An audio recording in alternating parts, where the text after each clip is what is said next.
Hey guys, it's Anna and today I will show you my unboxing video. And guess what? Ito pala yung mga checkout ko from TikTok and I will drop na lang the link. Anyway, this is my first ever unboxing video. The first unboxing is cat litter. Tada! Actually, buy one take one siya. So, nabili ko lang siya as a lower price. And yung amoy niya is lavender. I choose this one because it is my favorite fragrance, which is lavender. And based on my experience using this cat litter is sobrang bango. Yun. Next one is the cat litter box. At dahil iisang shop lang tayo bumili, mas mura at mabilis yung delivery. At dahil baby pa lang yung nabili kong cat, ito muna yung chinek out ko na swak din sa budget ko. I'm happy this color naman, but I want color blue but hindi siya available. The next one naman is rubber scrub for Kali, which is pwede siyang lagyan ng shampoo and then scrub sa body niya. So makikita niyo sa scrub na yan, dyan nilalagay yung shampoo kapag maliligo ang ating fur baby. And next is the sticky pet fur cleaner. Yan yung nirurule sa mga damit if ever po na magkaroon ng mga balahibo ng pusa. Ayun, hindi lang siya para lang sa damit, pwede din siya sa mga sofa or so kung anong mang madumi or pwedeng kapitan ng dumi. The next one is yung cat litter box. Dyan ko ilalagay yung cat litter para sa pagdudumi ng aking cat. And next one is syempre yung pangdakot. Kung meron tayong litter box, meron din tayong pangdakot ng pupo ng aking cat. In-explain pa. And ayun, may freebies siyang mga treats. 4 sila. And sobrang nagustuhan niya ng aking cat. At dahil nagustuhan ni Kali, ay mukhang mapapa-check out ako next time.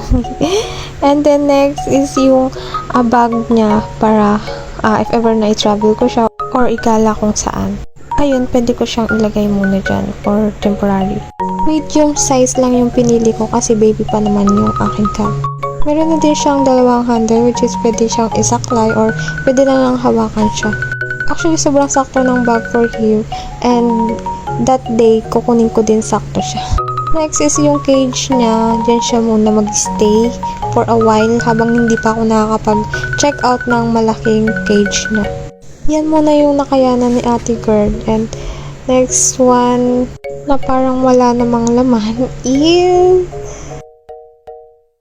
is chain. Dalawa yung chinek out ko kasi dalawa yung cat ko. Yung isa yung para kay Misu and yung isa naman ay for Kali. Si Misu yung baby pa lang na inampon ko. And si Kali naman is yung binili ko na Siamese cat. See, sobrang cute niya. Color blue siya is, for Kali, which is boy. And for Misu, which is girl. Kaya pink yung pinili ko. Sa likod niyan ay nakapangalan yung name ni Misu. But sad to say, hindi ko pa siya makakabit sa kanya kasi nangapit bahay pa. And this is it. Nakuha ko na siya, guys. Hindi ko na na-video yung kung paano ko siya nakuha. But ayan, sobrang hirap mag-video kasi nga nasa jeep kami. And nakatulog siya dyan. Medyo nagwo-worry pa ako i-travel siya kasi nga first time niya, baby pa siya. Ayun, pagkadating ay trinay ko na muna yung cage kung sakto ba talaga sa kanya o baka hindi siya makagalaw sa loob. Sobrang naninibago siya kasi hindi pa siya sanay sa cage and bago yung environment. Kala ko sa una ay magiging mailap siya pero look naman, sobrang sweet. Sobrang lambing niya and hindi siya kagaya ng ibang cat na sobrang ilap and parang galit lagi. But si Kali ay hindi. Look. Tumitingin pa siya sa camera. And syempre dahil feeling ko gutom na din siya, binigyan namin siya ng treats. And like what I said, sobrang nagustuhan nga niya yung treats. I'm not sure but I think if ever na i-check out niya siya sa TikTok ay 12 pesos lang siya. Anyway, this is Kali, Persian and Siamese yung breed niya. Kung makikita nyo, sobrang gutom niya talaga and nagustuhan niya yung tuna flavor na treats. And after siya na mapakain, syempre, naging hyper na naman siya and nag-play muna. And syempre, dahil excited si ate girl, yun muna yung mga na-unbox kong parcel. But then again, next time I will video na lang yung mga to follow parcel para kay Kali. For now, yan muna since yan lang din yung nakaya ng budget ko. Meron na din siyang mga foods niya and yung mga personal hygiene niya na magagamit din. Ito na yung capture kong video sa kanya habang natutulog siya. Which is napasuot ko na din sa kanya yung collar niya. And look guys, sobrang cute talaga niya. Sobrang bumagay yung collar na nabili ko and yung chain.